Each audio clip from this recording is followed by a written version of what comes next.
Welcome to International Securities Exchange's podcast series. Facilitated by renowned educators, ISE podcasts are intended to teach beginning as well as seasoned investors the ins and outs of trading. To find an updated list of podcasts, please visit www.ise.com/podcasts. Please be sure to listen to our important message following this episode regarding the risks of investing in exchange-traded options. Welcome, everyone. This is Steve Meisinger, your host for today's ISE webinar. Today, I'm pleased that we have Randy Frederick with us. Randy is the Director of Trading and Derivatives at Schwab Center for Financial Research. Randy's been in the business for a long time, and he's a respected industry veteran. He's been in this business for over 20 years. He writes blogs, he's written books, and, of course, educational articles for Schwab and their clients. So I think that we're going to have a great presentation. Randy will be talking about credit spreads for today's FX markets. So without further ado, I'm pleased to announce Randy Frederick. Randy, how are you? I'm doing great, Steve. It's great to be back with you. I'm glad you're back. I can't wait for today's presentation. Credit spreads are a very popular option strategy, so I can't wait for you to explain how investors can use this in their portfolio when they're trading FX options. So why don't you get it started? I will jump in right now. Let's get going.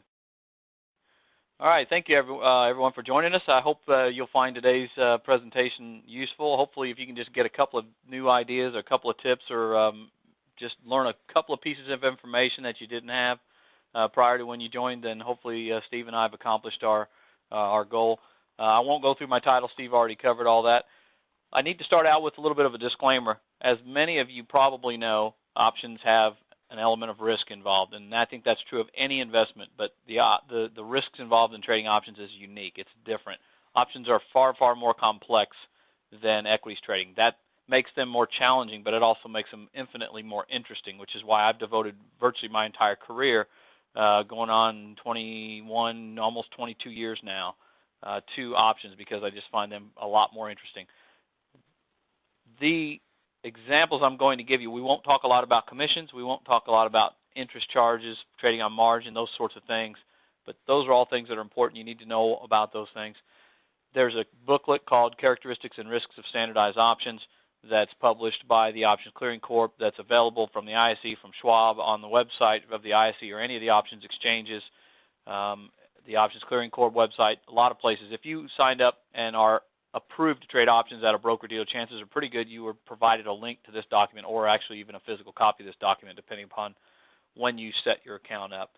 So just be aware of that and keep that in mind. So today, as Steve mentioned, we're talking about credit spreads. Credit spreads can be structured so that they're either bullish or bearish. A bullish credit spread is typically created using put options, a bearish credit spread using call options. I have used both many times. I tend to use the bullish credit spreads more often simply because, like most of you, I'm typically more comfortable taking on a bullish position than a bearish position, but certainly you can go both ways. And with currencies, unlike stocks, they can go equally in either direction. Over the long haul, and you've heard a lot of the statements and the research and everything else that tells you that over the long haul, if your time horizon is long enough, all markets are a bull market. That may be true in the equities markets, but I don't think that's always true in the currency markets. Currency markets tend to get into long extended patterns of bullish phases or bearish phases. So it's, I think, very appropriate to use both of these strategies in the case of trading the currency. So I think there's some good examples. So what I want to do is start out with a description of what the strategy is, what it looks like from a profit and loss standpoint, how you would structure the type of trade, how you would calculate the break-even price, the maximum loss, and the maximum gain, because those are all information, all pieces of information you need to know prior to entering the trade. If you don't know where the currency pair has to go in order to make money, then how do you know when you enter the trade that you're going to be profitable? You kind of need to know those things ahead of time. You need to have your thresholds defined. Then we'll talk a little bit about how do you decide what strike prices you pick, because really success or failure in an option strategy of any kind is often determined by which strike prices you choose. Novice option traders often make the mistake of trading really low-cost options because they're cheap and they buy lots of them. Well, unfortunately, because of that, they're also extremely difficult to make money on. The chances of them being profitable are very small. You also don't want to buy options that are too expensive, because then you spend a lot of money, and if they don't turn out, you can lose a whole lot more.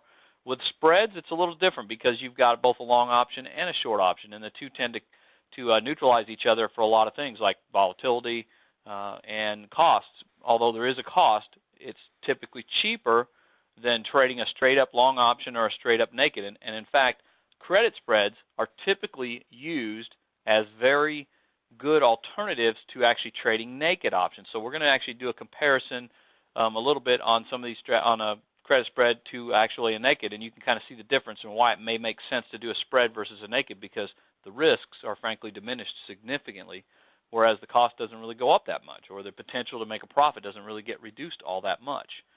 And then finally, and what I think is the most useful part of this presentation, is we're going to actually look at some stock charts, or not stock charts, but actual charts of the ISE FX option products, 4 of them out of the 6 that I chose, and we'll do a couple of examples of a bullish spread and a couple of examples of a bearish spread, and we'll look at it. If you're visual, and I think it's really helpful, at least for me it's always been, to kind of look at the trade on a chart to see where this currency pair has to go in order for me to break even, in order for me to lose my max loss, or to make my max gain. A lot of times the numbers will tell you one thing, but when you visualize it on a chart, you'll see something completely different. And often, if you see something that tells you not to trade, that's probably good advice. Or if you see something that says, hey, this looks really good, it may not be as obvious when you're just looking at the numbers on a paper as it is when you see the visual. So we'll do a few examples like that. And I think we can get through all this in about 45, 50 minutes or so, hopefully, and then we'll take some questions at the end. So first, let's take a look at just basic sort of definition of what a credit spread is. So credit spread, by description, or the definition, is when you're long and short a call option, or long and short a put option at the same time on the same underlying stock or index. And this, in the examples today, of course, it's an index. It's a currency pair of the dollar versus one of the other major world currencies, the products that the ISE trades. And as I mentioned previously, credit spreads are often a very viable, and in fact even a preferable alternative to trading a naked option, because a naked option has a lot of risk, and a spread can eliminate a good portion of that risk. Now, when do you decide to use a credit spread? I use credit spreads when I'm willing to accept a limited profit potential. And the reason I'm willing to accept a limited profit potential is because I'm trading off a substantial amount of risk. Basically, I cap off my potential for profit by a small amount, but I reduce my risk by a very large amount. And when we do the comparison of the naked versus the spread, I think you'll see what I'm talking about.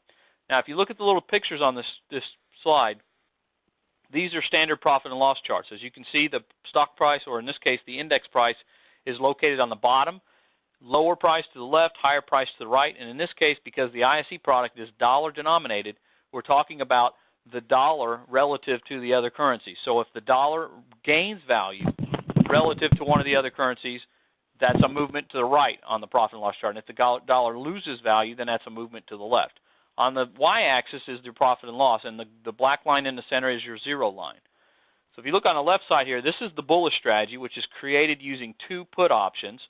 You purchase a long put option at a low strike price, and you sell a put option at a higher strike price. And so you can see on the chart that the short strike, which is the higher one, is on the right. The green zone is, of course, where you make profit. The red zone is where you lose money. What's nice about the spread, and in many cases about a lot of spreads, is, as you can see, both the green zone and the red zone has a horizontal line to it, which means that's where your gains and your losses cap off. Sure, your green zone caps off your profit, and you can't make any money beyond a certain point, but that's the trade-off for the fact that if things go terribly wrong and you're completely wrong, then you'll lose money, but you can only lose a certain amount. Thank you for listening to our podcast. To find more podcasts on options, stocks, alternative markets, and market data, please visit www.ise.com/podcasts.